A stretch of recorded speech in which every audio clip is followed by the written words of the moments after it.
Là, on est dans le point 5 ou non? Dans le point, là on est au point, je vais te le dire tout de suite, on est au point 5 en effet. Le but de cet atelier, c'est de changer notre relation à l'argent. C'est comme on a pu le voir, en fait la relation qu'on a à l'argent, l'histoire qu'on se souvient de son rapport à l'argent et les projections qu'on a vis-à-vis de l'argent créent en fin de compte notre réalité. Parce qu'il y a toujours, enfin vous le savez, on a toujours plusieurs possibilités de se souvenir de notre réalité et l'histoire qu'on se raconte n'est que le reflet de la lunette qu'on a voulu poser dessus. Et une des lunettes principales est les projections qu'on se met sur l'argent. Et en fait, l'idée est donc de passer ici de ce schéma où je projette qui je suis sur l'argent à un schéma où on peut vraiment se mettre soit au centre et se dire un peu plus, bon, ok, comment est-ce que je peux me réapproprier mes projections à ce niveau-là. Et pouvoir vraiment passer de ce côté de l'argent est au centre pour réussir à je suis au centre pour réussir. Au début, c'est l'argent qui est au centre, puis après on passe de je suis au centre. Tu peux expliquer, je projette qui je suis sur l'argent? À chaque fois que tu dis l'argent c'est un moyen d'indépendance, de liberté, ou l'argent c'est une source de conflit, etc. Mais en fait, tu projettes des choses qui sont à l'intérieur de toi-même. En fait, Peter, il l'explique, l'argent, c'est seulement un médium neutre sur lequel on projette des attributs positifs et ou négatifs qu'on a en fait à l'intérieur de nous-mêmes. Et ce principe de projection vient à la base de Jung, qui le dit lui-même. En fait, tout ce que tu projettes sur l'extérieur, ici on utilise l'argent, mais ça peut être ce que tu projettes sur tout et n'importe quoi, dès que tu poses un jugement, qu'il soit positif ou négatif, en fait, ça parle de quelque chose que tu as à l'intérieur de toi-même, et même la polarité de ce que tu as posé comme jugement est également à l'intérieur de toi-même. Donc, par exemple, tu projettes la liberté, ça veut dire qu'en fait, il faut que tu puisses retrouver cette liberté en toi, te sentir libre toi-même, et puis tu vas peut-être juger négativement l'emprisonnement. En fait, l'intérêt, c'est de pouvoir se dire, en fait, l'emprisonnement, il est en moi aussi, dans ma vie aussi, et comment est-ce que je peux l'accueillir aussi pour que ça ne crée pas une tension en moi. Et tant que je mets des tensions sur l'un ou l'autre, tant que je projette à l'extérieur sans réapproprier à l'intérieur de moi, en fait, je crée ma réalité au vu de cette lunette-là. Donc ici, on prend le schéma ici identitaire. Donc, je suis quelqu'un de libre, d'indépendante, etc. Et je ne suis absolument pas méchante, je ne suis absolument pas malhonnête, etc. Et d'autres trucs de ce genre. Mais en fait, tu es tout ça à la fois. Mais tant que tu te définis comme toutes ces choses-là, ça, ton identité de je suis X ou Y et je ne suis pas Z et V, fait que tu te crées un schéma de croyances, d'habitudes, de comportements et de perceptions différentes, comme on l'a entendu, oui, mais ça c'est ma croyance, ou même c'est comme ça, c'est une réalité. Oui, en fait, ce n'est que le reflet de ce qu'on s'est inventé comme histoire sur soi-même, du je suis ça et je suis pas ça. Comme le projecteur de cinéma, en fait, on a tous, qui crée notre réalité extérieure. Complètement, au vu de la lunette de comment on se définit. Donc là, si on se réduit, puis quelque part on se rapetisse dans notre identité. On se ouvre par rapetisse, justement, on s'ouvre dans notre identité.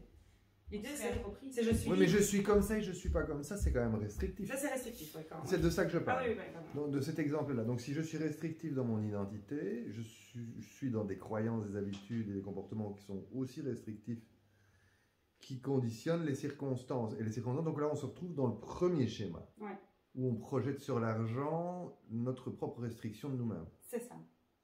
Et donc, si on ouvre à ce moment-là, on ne décide plus qu'on est quelque chose ou autre chose, on est tout finalement, ou la possibilité d'être tout. C'est ça.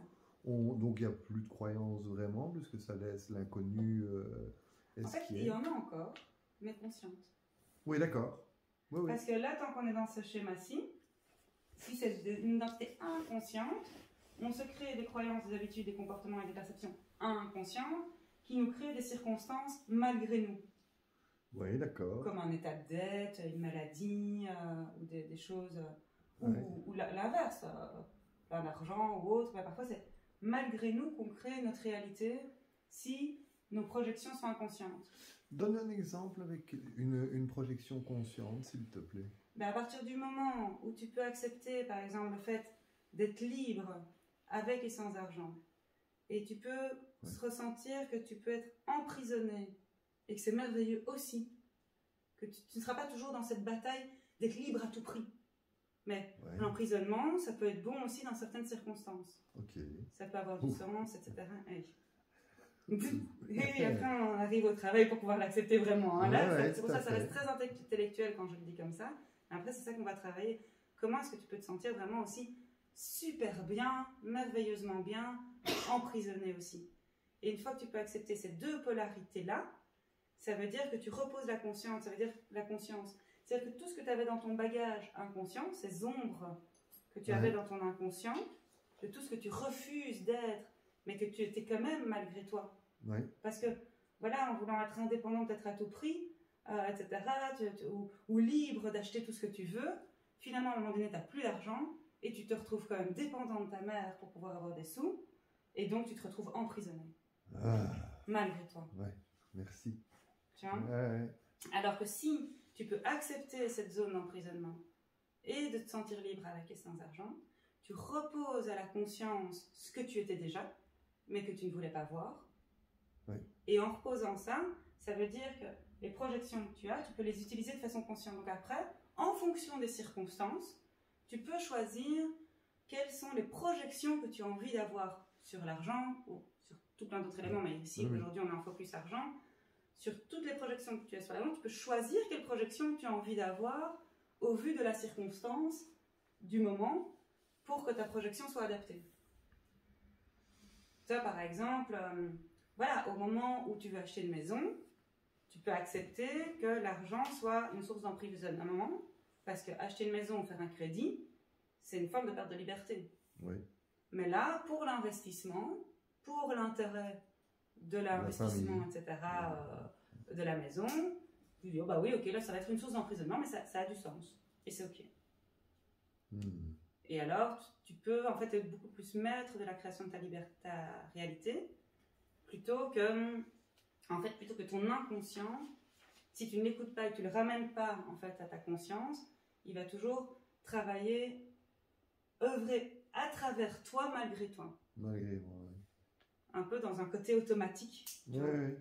Et alors, bah, c'est là aussi pour toi, par exemple, l'emprisonnement n'est pas ok. Bah, dès que, par exemple, une compagne va venir et va peut-être vouloir te mettre dans une relation, ça va te créer un stress. Ah ben non, pas d'emprisonnement, ou pas d'engagement, pas d'attachement, etc. Ah, je fouille à tout prix. Tu es en train de dépeindre en fait tous mes problèmes, juste le côté liberté, le côté... Une des sources. Oui, les deux déjà là, t'es déjà deux.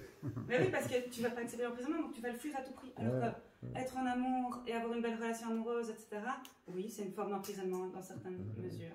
Et ça peut être merveilleux. Ça peut être merveilleux d'être un peu attaché à l'autre. On est tous des spécialistes pour en parler ici. Oui, à mon avis, Ah oui. Et c'est ça. Et l'idée, c'est que quand tu peux accepter ça, tu peux dire, bah, ok, mais pour cette personne, pour cette femme que je rencontre qui est merveilleuse, oui, ok, là, je suis prêt à perdre un peu de liberté. Et ouais, j'en perds. Et ouais, ça demande des concessions. Et oui, j'aurais pas autant de temps pour moi-même, etc., parce que je devrais lui en consacrer plus et faire des compromis pour que nos besoins se rencontrent et tout, et je pourrais plus penser que à mes propres besoins tout le temps. transfert. Quoi? Non, mais je sais ce que... Voilà, ça me parle aussi. Donc voilà, et à un moment donné, c'est de pouvoir accepter ça.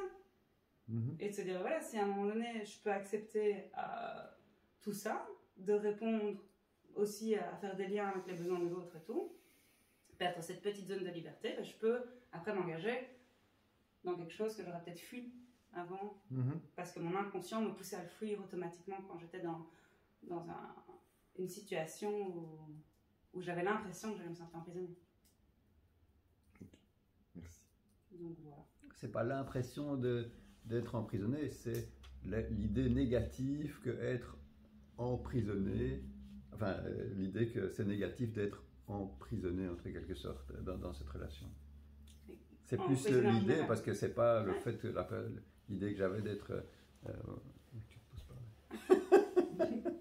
c'est pas que c'était pas une conception intellectuel, le fait que c'est un peu emprisonnant ou enfermant, c'est le fait que je mets un truc, une idée négative dessus ou positive, qui est le problème. C'est ça. C'est le fait d'avoir cette projection négative et qu'on la considère comme négative. Oui, oui.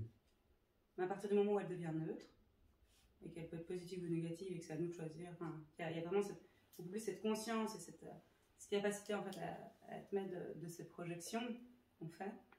Alors il y a tout un champ en fait, de la réalité qui s'ouvre. Oui, de pouvoir dire chouette, je suis emprisonné avec cette personne. C'est ça, c'est merveilleux. Ouais. Et voilà, pouvoir vraiment Ouais.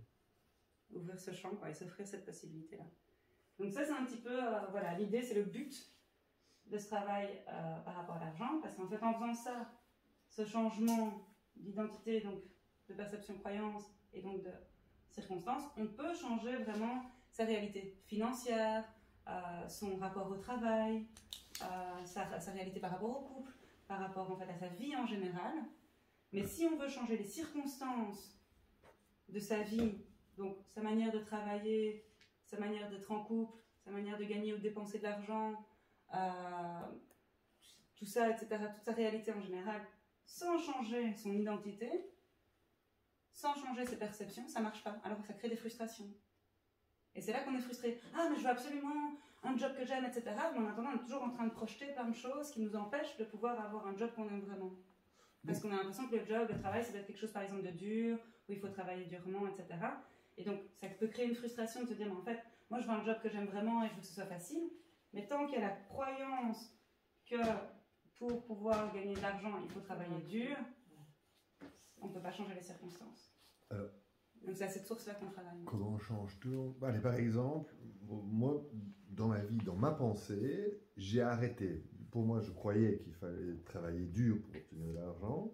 Je l'ai changé dans ma pensée, mais c'est pas pour autant que mon identité n'a pas changé dans mon inconscient.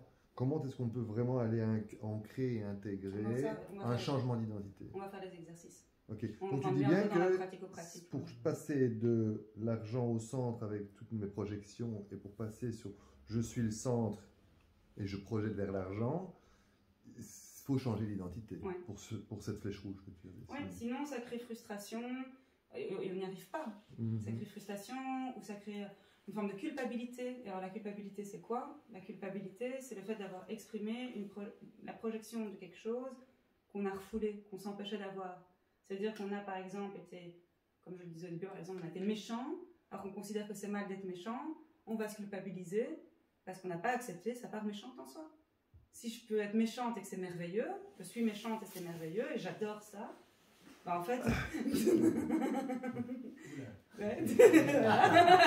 Oula, bah ça touche des trucs, c'est intéressant. Et en fait, de pouvoir accueillir ça, et en même temps, je suis gentille quand je dis des choses gentilles aux gens et quand je ne dis pas des choses gentilles aux gens, par exemple, et que je peux vraiment me libérer en fait de la projection que je considère positive et négative et du médium qui me permet de reconnaître si j'ai été cette projection ou pas. C'est la technique qu'on va utiliser tout bientôt pour pouvoir vraiment s'en libérer. Et alors, ben, je ne vais plus être méchante malgré moi. Mais si à un moment donné, je suis face à quelqu'un de vraiment méchant et qu'il faut être rentré dedans en retour, ben, je vais me le permettre peut-être un peu plus maintenant. Alors qu'avant, j'allais peut-être figée en mode « Ah, l'autre il a été méchant, mais je veux pas être méchant comme ça », etc. Et donc je me fige. Alors que là, maintenant, je suis ok, je peux accepter de plus en plus. Donc maintenant, comment est-ce que je peux moi aussi rentrer là-dedans? Parce qu'il y a des personnes avec qui... J'ai deux questions par rapport à l'identité. C'est toujours lié à la projection. La première chose, c'est quand tu expliques comment changer une identité, parce que ça, c'est pas facile. C'est quand même ça beaucoup à voir avec la consciousness, la conscience. La conscience, d'être conscient de ce qu'on fait, de ne pas avoir un comportement ou encore pas pourquoi on l'a. Donc ça. C'est sur les deux axes qu'on va pouvoir travailler. Parce que pour moi, changer une identité, c'est énorme, quoi. Ben, c'est là-dessus qu'on travaille. On va vraiment pouvoir aller aux sources, à cette source-là identitaire, qu'on va transformer, qu'on va faire ouvrir un champ, pour accepter toutes les facettes. Bon, évidemment, on ne va pas toutes les faire aujourd'hui, hein, mais on va en faire certaines. Mais en tout cas, c'est ça que le travail qu'on fait aujourd'hui amène. C'est petit à petit. Et moi, c'est mon cas. C'est le travail d'une vie. C'est pas parce que je suis praticienne que j'ai réussi à tout réapproprier. Et à chaque fois que je travaille avec vous, ça m'aide aussi, ça aide les uns, les autres.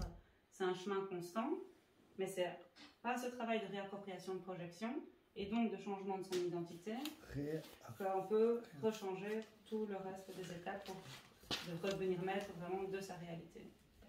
Comment tu as dit Réappropriation de projection. Donc c'est vraiment cette même idée qu'à chaque fois que je pointe du doigt quelque chose, quels sont les 3 autres doigts qui me regardent, quoi. Attends, désolé. Le doigt, Oui. et puis il y en a 3 autres. Oui. Quand je pointe, ah lui c'est un manipulateur. Ok, il y a 3 doigts qui te regardent. Regarde la partie manipulatrice en toi. Ah, ça c'est une personne hautaine. Ok, regarde la partie hautaine en toi. Comment est-ce que tu peux aller accueillir cette partie-là? Et en fait, ce qui est génial avec cet outil, c'est de se dire à chaque fois qu'on juge quelque chose ou quelqu'un, ici on est avec l'argent, mais ça marche pour tout, c'est de dire youpi, j'ai une super opportunité d'aller voir en moi.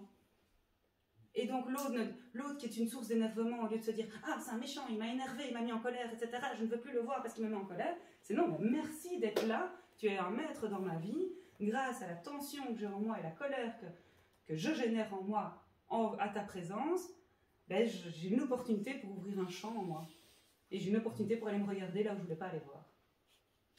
Et je ne comprends pas pourquoi les petites flèches qui partent du moi vers l'argent, enfin justement elles vont de l'argent vers le moi, pourquoi c'est pas dans l'autre sens? Ben, c'est pour se dire qu'en fait, à partir du moment où tout ce que tu vois, tout ce que tu projettes sur l'argent, regarde-le vers toi en fait. Ramène toutes les projections qu'on a vues, toute la liste qu'on a vue avant. Oui, c'est ça. C'est les 3 doigts en fait. C'est les 3 doigts. C'est ça. C'est se dire tout ce qu'on a projeté là avant, toute la liste. Vous, ceux qui ont fait les photos, vous pouvez vous amuser avec toute la liste chez vous par après. On en fera quelques-uns ici aujourd'hui. Mais c'est de se dire, ben, en fait, comment est-ce que je peux aller me regarder moi au regard de tout ce que j'ai projeté? Et modifier la projection. Enfin, et accueillir cette facette en moi ouais, et sa polarité. Donc, quelque part, la réappropriation de nos projections permet un changement de notre identité. Oui, profond. Profond, oui. En fait, c'est même pas un changement, c'est un dépouillement de ce qui n'était pas vraiment nous. On Oui. n'est pas dans du développement personnel ici, on est dans du dépouillement personnel. Donc on se dépouille de toutes ces fausses croyances et de toutes ces fausses projections qui nous empêchaient d'être nous-mêmes. Ça va avec, par exemple, il y a quelque chose qui m'énerve chez toi, mais je ne le projette plus. Je regarde, tiens, si ça m'énerve encore chez moi, ça veut dire que cette même chose est chez moi. Et en l'acceptant chez soi, on se réapproprie et ça s'effondre en fait. C'est ça, ça t'énervera plus. Ça n'énerve plus puisque on a fait le lien, on a vu que tout le monde l'avait et on est dans l'acceptation.